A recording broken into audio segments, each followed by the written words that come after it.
teman-teman semua, aku Sharon Taskia Divandika, mahasiswa pendidikan guru sekolah dasar semester 2 dengan nomor induk mahasiswa 20010015347 Universitas Sarjana Wiyata Taman Siswa Yogyakarta. Kali ini aku akan membahas tentang ekosistem di rawa-rawa. Sebelum itu, kita akan membahas tentang apa itu ekosistem. Ekosistem adalah suatu sistem ekologi yang terbentuk oleh hubungan timbal balik tak terpisahkan antara makhluk hidup dengan lingkungan lainnya. Ekosistem dibagi dua. Yang pertama ada ekosistem alami. Ekosistem alami adalah ekosistem yang terbentuk karena pengaruh alam sekitar dan bukan karena campur tangan manusia. Contohnya, sungai, rawa, laut, dan gunung. Sedangkan ekosistem buatan adalah ekosistem yang dibentuk oleh manusia itu sendiri. Contohnya, kolam ikan, akuarium, waduk, serta sawah. Selanjutnya mari kita bahas tentang apa saja komponen-komponen biotik dan abiotik yang ada di rawa ini. Mari kita bahas.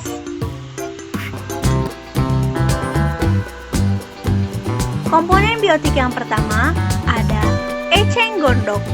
Eceng gondok merupakan salah satu dari jenis tumbuhan air yang mengapung. Sedangkan di rantai makanan, eceng gondok sendiri berperan sebagai salah satu produsen makanan. Yang kedua ada lumut. Lumut merupakan sekumpulan tumbuhan kecil. Tumbuhan ini belum memiliki akar, daun, dan pembuluh sejati. Lumut sendiri juga berperan sebagai produsen di rantai makanan. Yang ketiga ada keong rawa. Keong rawa dikenal sudah cukup lama, terutama keong spesies Pomacea glauca. Keong rawa bertelur di tempat yang kering sekitar 10-20 cm dari permukaan air. Biasanya keong rawa bertelur di batang-batang tanaman, sisi perahu, tiang rumah, dan pematang sawah. Keong rawa merupakan salah satu dari konsumen satu di rantai makanan. Komponen biotik keempat ada ikan kecil.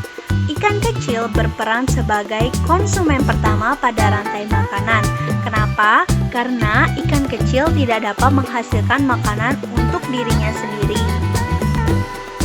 Komponen biotik kelima ada capung. Capung merupakan serangga yang tergolong dalam bangsa Odonata atau serangga karnivora. Serangga ini jarang sekali berada jauh-jauh dari air, tempat mereka bertelur dan menghabiskan masa anak-anak serta pradewasanya. Capung adalah konsumen kedua pada rantai makanan setelah kupu-kupu. Komponen biotik keenam ada burung. Burung memiliki peran sebagai konsumen kedua pada rantai makanan. Sekarang kita masuk ke apa saja komponen biotik di rawa. Yang pertama ada air tawar.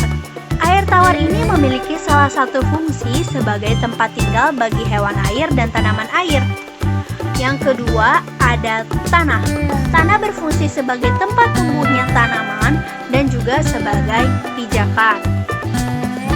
Yang ketiga ada cahaya. Cahaya adalah salah satu sumber utama untuk tumbuhan berfotosintesis dan menghasilkan makanan. Sekian penjelasan tentang ekosistem di rawa. Terima kasih untuk semua yang telah mendengarkan penjelasan dari awal.